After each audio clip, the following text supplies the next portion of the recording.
Jesse, welcome aboard to the show. So happy to have you with us today. Good to be on board. How are you doing? Wonderful. I am so excited to talk to you because, as a parent myself with three kids, in this teenager zone, there's a few things that I just don't know what the right answer is. And I'll jump right into the first one.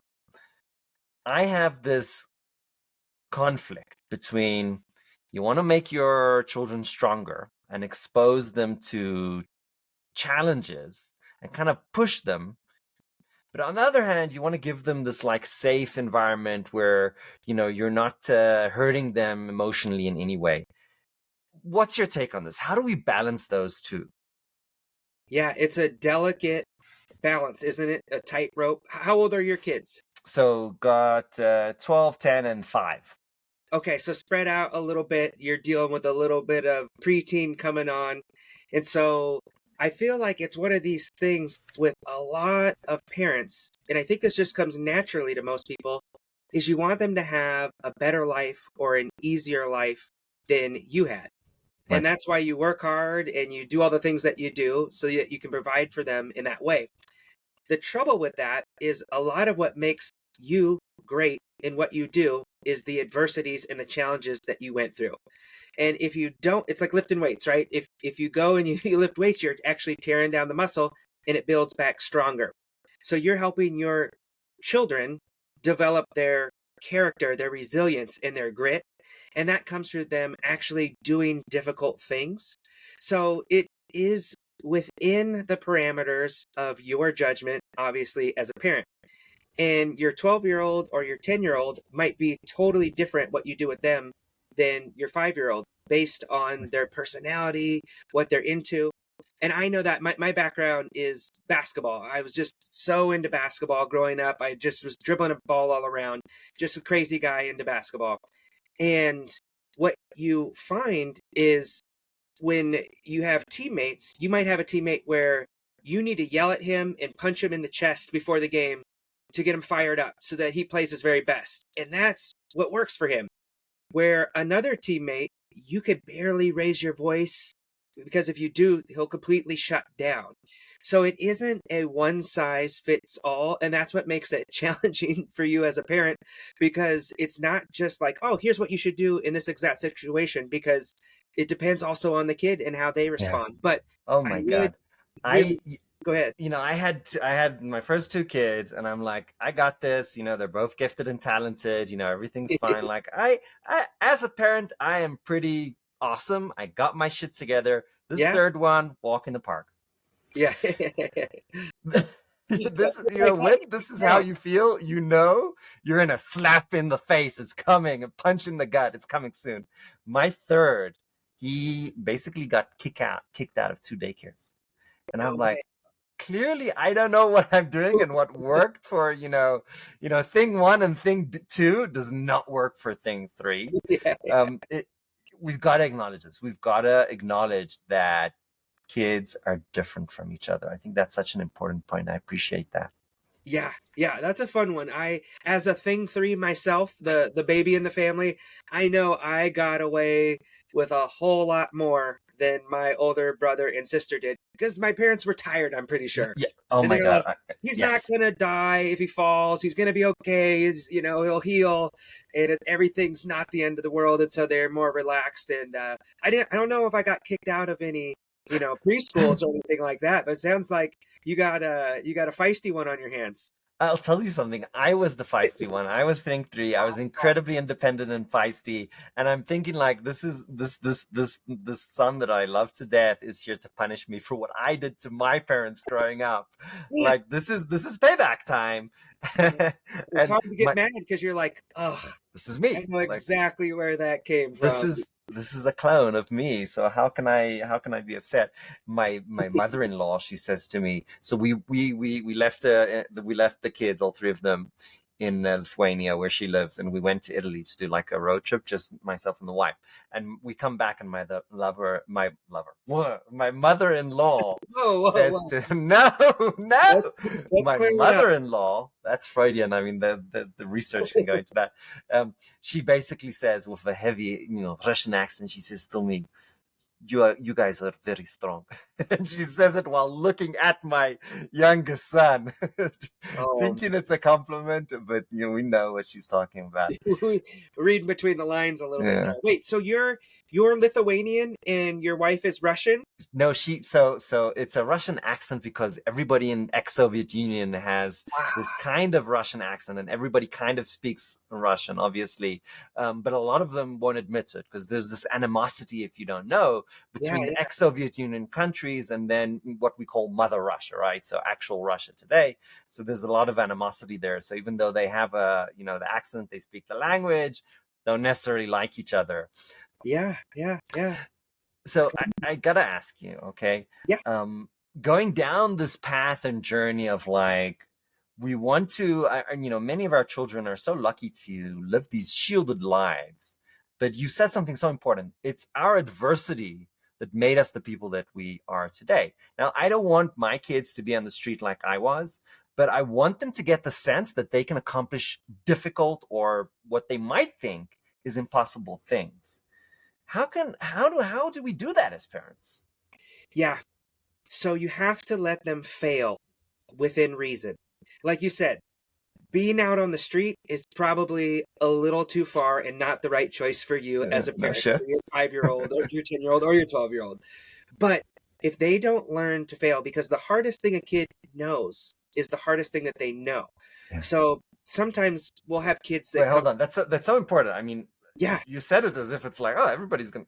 What does that mean? The hardest thing that they know is the hardest thing that they know, because that completely changes the psychology of the child turning into an adult and what they can do. So you have to talk about this for a second. yeah, yeah. So the things that you experienced, like everything else is kind of a cakewalk after that. I know for things Yes. that I've dealt with in my life, with stress and with pressure and the losing of life of loved ones and that kind of thing, when these other problems come up with money and finances and these different things, it's like, okay, it's an inconvenience, but I've been through so much tougher that I can get through any of these things with ease. Yeah, And it's so if perspective, isn't it? Right. it's that perspective, and you've earned basically that belief in yourself and that confidence of like, Yeah. I'm somebody that can get through difficult things. And Yeah. guess what? This isn't very motivational speaker of me, which is normally what I'm doing, but bad things are going to happen to you in your life. It's Yes. just inevitable. It's a matter of Yes. when. And anybody can have a great attitude when everything is going your way. But what do you Yes. do when the chips are down and the ball doesn't bounce your way? So to the hardest thing you know is the hardest thing you know. I mean, we'll have kids that come to us and they're ready to be emancipated or they're self harming and hurting themselves because their parents took away their iPhone or their social media account. And you laugh, and I feel the same way. I've had to work on myself with empathy because I'm Yeah. like, oh my gosh, because the joke is, oh, the hardest thing the kids today know is like slow Wi-Fi Yeah. and things like that. Like, oh, so the Wi-Fi was slow, the temperature wasn't perfect in the car on the way to school. Like that's a real adversity. They haven't had to do all those things, and the only people we can blame is ourselves as the adults that are Yeah. parenting them and helping That's them. fair. And You it's know. that tough balance. How Yeah. much do you let it be easy and create this awesome life for them but that you've but worked hard for? it's like it's a thin line, right? Yeah. So on the one, okay, so I'll give you an example. I am forcing my daughter, and she Okay. hates my guts for it, to read a book called Thinking Fast and Slow, Daniel Kahneman, Amos Tversky. It's like the fathers of social psychology, right? She's 10. Yeah. She's Yeah. 10 reading like university grade literature. And I'm saying, look, Emma, you can do this. I know that you can do this. And my point here in this exercise is that I need you to know that you can do this. And that whatever you think your limits are and whatever you think, you can't do in the future, you will come back to this moment and you will remember that you did it. Yeah. And it was this funny coincidence that, and this is the craziest story ever. One Yeah. of her friends' parents said, hey, we're taking the daughter to Disney World, and can Emma come with?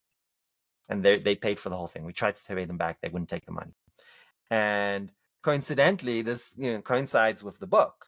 So, and I'm like, Emma, if you don't, because I test her at the end of the week. And I'm like, if you don't pass the test, you don't do what you need to do, you're going to be grounded.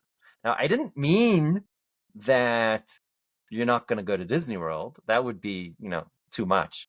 But she got it in her head that she's not going to go to Disney World. So Whoa. suddenly had she this huge unintended incentive design Yeah. with this task that I was trying to really make her a smarter, but more than that, know that she can do things that she might think are impossible. Um, and she did 10 chapters in 2 weeks of this book, which is Yeah. incredibly difficult. And she passed the test. Yeah. What, so to me, that point is like, and my wife at some stage, she was like, well, this is college grade. Like, can she do this? And I was like, I think she can. So even adults, we weren't sure what Yeah. her limits were. She Yeah. kicked it out of the park. She knocked it out of the park. She did it. Right. I love So, it. but on the other hand, yeah, we did get to tears. We did get to anger. She did get to like, this is university. Like, what are you expecting from a 10-year-old, both from her and from my wife? So I'm like, at some stage, I was like, like I'm going out on a limb here. Is this the right thing to do? Yeah. Oh man, I love that. I love that story. And you're illustrating something that I talk with parents all the time about. And it's 3 words: raise the bar. Yes, And the crazy thing is when you raise the bar, that's a high bar. it is. College level as a 10-year-old, Yeah, the founding fathers of the psychology, right? yeah, And it's the kids surprise you more yes, often than not when you raise the bar. And I deal with kids all the time, and as the person who comes in as a coach or a mentor, I'm seeing a different side of them yeah, than mom and dad see.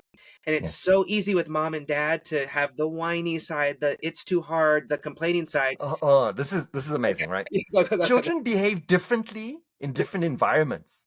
Like Yeah, you think the child you have at home, that's what they no. yeah, yeah, First of all, this is mind-boggling. When I first figured this out, I was like, oh, hold on. Because this shines a spotlight on parents who are doing something wrong. Like, why is the child behaving differently with the teacher or the sports coach? And sure, there's also an environmental issue, right? But break this down to us because this just made me mad. yeah, yeah, yeah.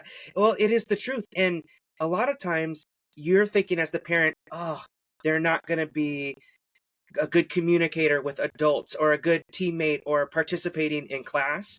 And sometimes that can be the case, don't get me wrong, but a lot of times it's the opposite, and Yeah, they present their very best side and are trying and making an effort with those outside people.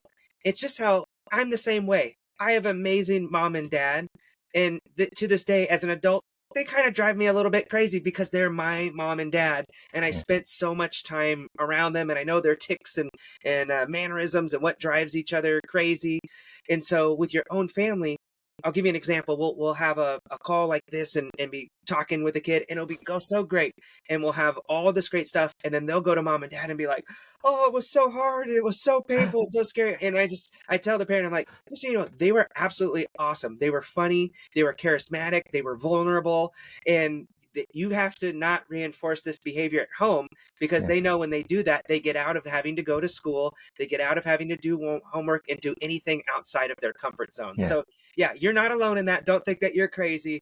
That's kind of a thing, and it's only probably going to escalate as they yeah, get into the teen years, the three of them.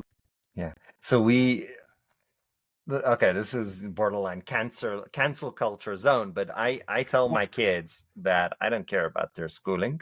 And in fact, it usually comes up when we have to take a road trip or have to. I'm very lucky to take like Yeah. a road trip or go somewhere. And I'm like, look, they're gonna learn more in getting exposed to this culture, to seeing these people, to talking to them, to doing whatever activity that we're doing, than going and spending, 5 hours in a closed class and just learning and studying and doing their thing.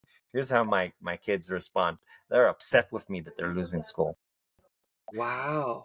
And Wow.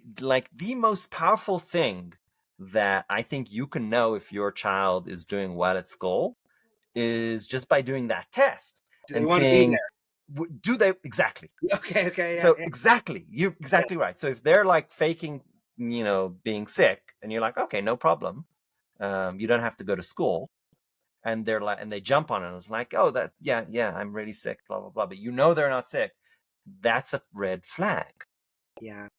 If Yeah. they don't want to go to school, that's a red flag. And then to me, it's a question of, okay, like you're not sick. What's really going on? Like, Yeah. why don't you want to go to school? Um, and I've seen that. I saw like last year, my kid was in the situation and I could see he was not. And then a year later, it was like he loved school.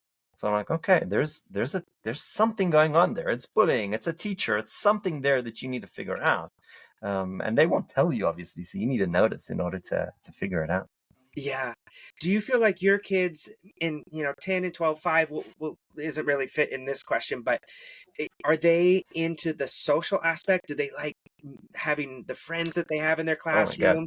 Or are they like, it sounds like the 10-year-old is super accelerated Yeah, with learning, but yeah. how does that kind of break So down? so here's like they're all kind of similar in this aspect, but the 5-year-old is definitely on the extreme edge of the spectrum. Okay. He will start conversations with people he doesn't know, like strangers in Costco. He'll be like, "It's like the Queen, like hello, hello, how are you? How are you doing today?" Yeah. And I'm like, I look at him and I'm like, I like this level of social skills is Yeah. something that I don't have that I would like. Yeah. I don't feel comfortable doing that, you know. And it's just delightful. It's something really unique and special. That youthful exuberance. I had a guy who always used to say youthful exuberance. Yeah, they have that just innocence about them, and that's the thing that breaks my heart about the devices and the phones and all of those things. Like I remember we used to have teammates that would come from Africa for basketball, and they had that same thing. It's like they still had that innocence that hadn't been kind of stolen from them, and I feel like that gets taken away from kids younger and younger because of these different things. But you made me think of something earlier, and I kind of wanted to emphasize a point that's awesome that you did with making um, the 10-year-old do the lessons there with having that goal at the end. I for 10 years traveling around speaking, and I started to after I get done doing these little motivational talks, the kids will line up afterwards and want to share with me because I get pretty vulnerable sharing the things that I struggled with, right? And I started to hear the same thing over and over again no matter where I went. And that thing was that they're struggling with their mental health. And that wasn't just from the kids, it was from the teachers, the parents, the principals, over and over again. And it was before the pandemic came around and you started to hear it kind of as a buzzword all the time.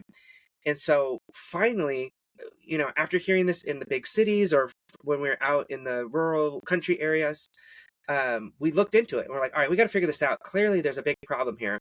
And from all of the research, all the data, all the experts, everything we could find, we saw that if we could improve confidence, it made an impact positively in almost every other area of a kid's life. So that was the big light bulb moment for us of like, all right, we're going to put together a program that we can help kids build confidence. But the tricky thing about it is you can't give a kid confidence. You can't pass it on in your genetics or in your talking. You can't compliment them and tell them how beautiful and smart they are. They have to earn it by accomplishing small things. And I heard a guy say it the other way, and I thought it was really well put.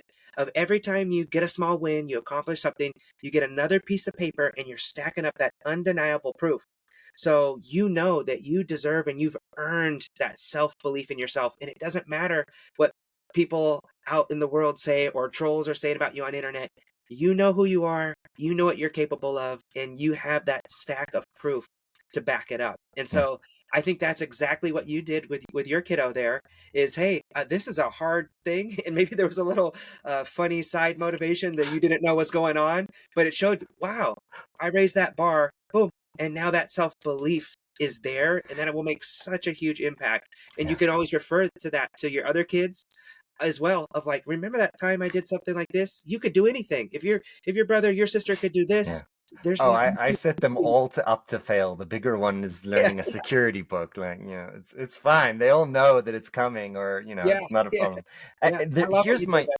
I mean, the positive aspect of the spectrum is wonderful. I think it's easier to do. I caught my wife criticizing me. She said, "You're bullying the child," and my answer was, "Yes, absolutely, absolutely." I want them to know how to deal with negative feedback. I want them to know how to deal with, difficult situations. I want them to learn how to use humor, to learn how to use deflection. I want them to know how to deal with it. And I rather they go through this clearly negative behavior with me, where I can give them a hug, tell them I love them, but still, and then teach them what are the tools, how do you deal with bullies, then them learn how to do this outside of the protected environment.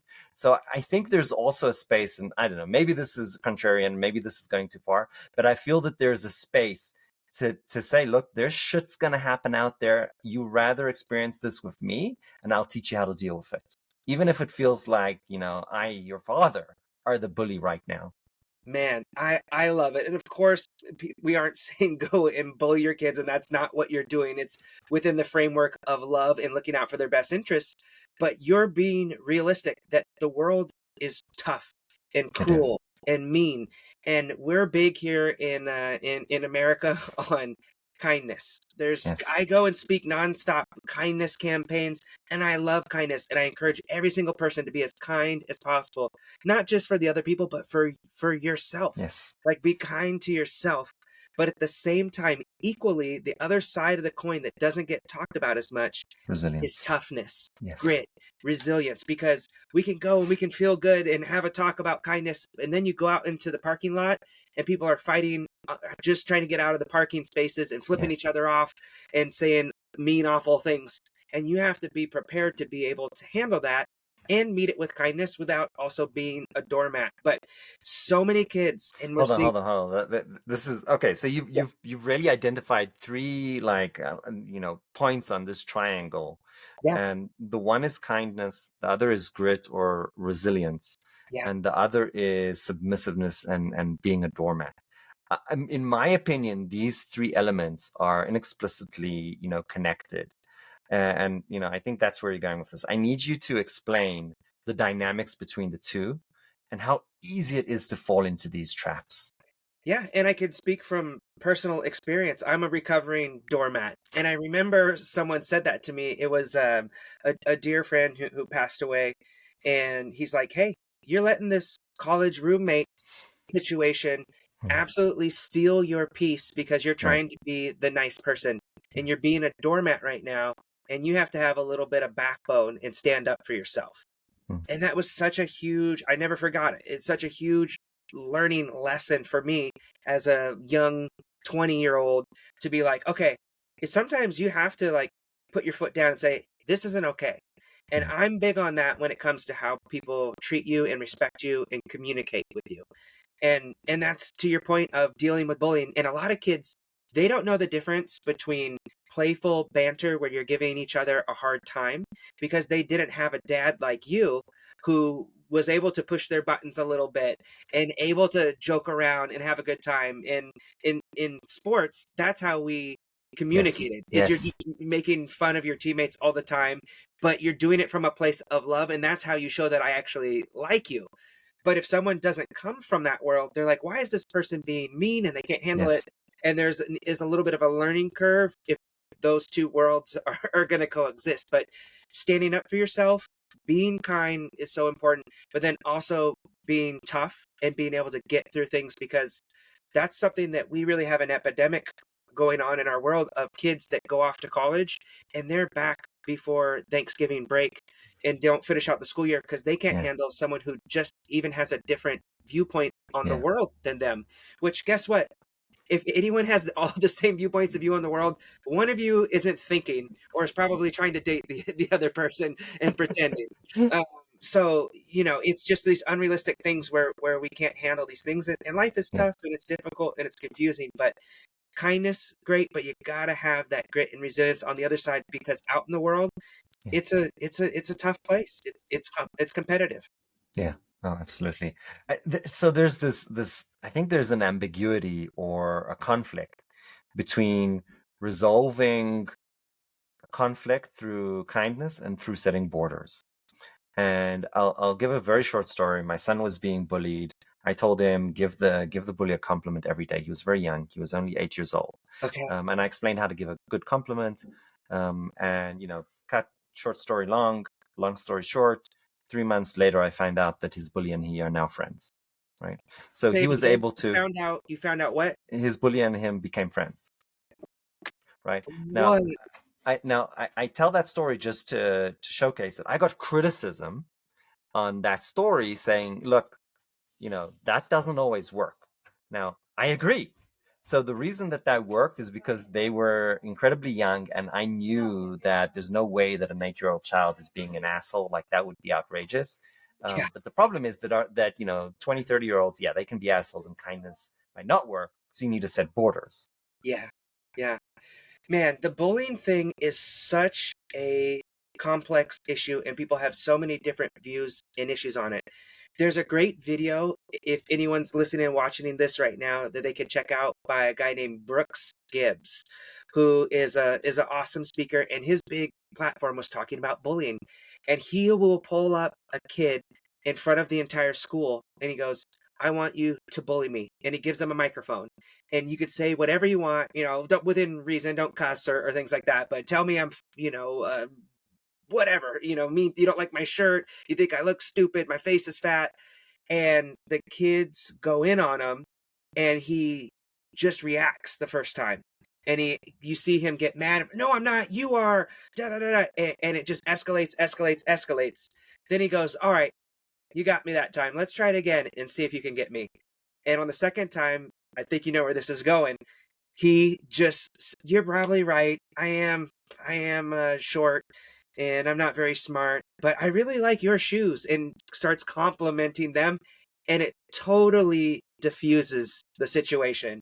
So I love that. I've seen that work for so many people, but in other scenarios when it's something that's endangering your physical safety or more extreme, if you can handle it on yourself by yourself, I think that's the best place to start.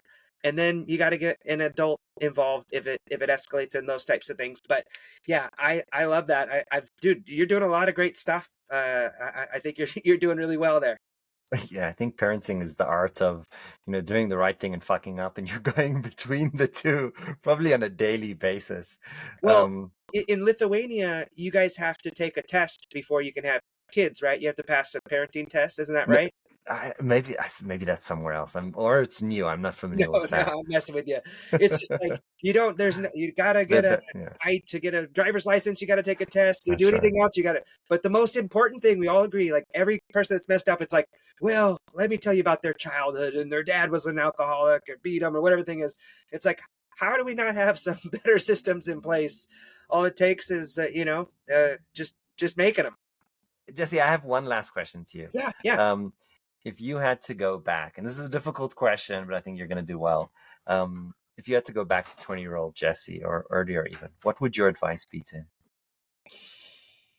This one might be more specific just to me, but it would be to enjoy the journey. And I've been told that so many times by so many successful people that have millions and millions of dollars and cool, successful lives and relationships. And I always go, yeah, but that's easy for you to say because you've made it and you're a multimillionaire and have all the awesome things that I'm working really hard for. And so, as someone who's very ambitious and a perfectionist and a workaholic, I oftentimes sacrifice living in the moment for the future. So, that would probably be the thing because you look back and probably some of the best years of my life were 12-year-old year playing Little League All Star Baseball. Like, those are the best times of your life that no amount of money will ever get back, or any amount of awards or accolades or success. So, my platform is attitude is everything is what I normally talk about. But I think if I was giving it directly to me, uh, I had the attitude thing dialed in fairly good because my dad pushed it on me. But I would say, hey, and make the most out of every day and squeeze every ounce of joy that you can out of it. Jesse, that's absolutely delightful. I appreciate you. I'll give You you too, man. one last story before we go. Yeah, yeah. My son put together a ballot, right? Elections and all that. He put together a ballot for, father, mother, vice father, vice mother, and I was like, okay, I'm game. I'm willing to be elected out of my role. However, Okay. when you get all my privileges, do you also get all my responsibilities? Like, do you have to go to work? Do you have to? And he was like, no, no, no, no, no. We only get the privileges, not the responsibilities. I did get voted out. My wife still is still mom. So, Okay. but yeah, they did not agree to take on my responsibilities. That's why I'm doing this here today and not my son. Yeah, yeah. So they not only did they vote you out, they replaced you with themselves. Yes, they replaced me with themselves, but I still need to do all the hard work. They just get Yeah. all my privileges, and now I also have their responsibilities. So, Hey, so I was like, sign me up. so basically, you want a dictatorship, and you're rewriting all the laws now that you're elected. Yeah, Got it. yeah, yeah. I like these guys. This is a they got some good ideas. We're gonna have to jam after this. There you go. Jesse, thank you so much. I appreciate you for coming on the show today. Thank you, man. This was fun.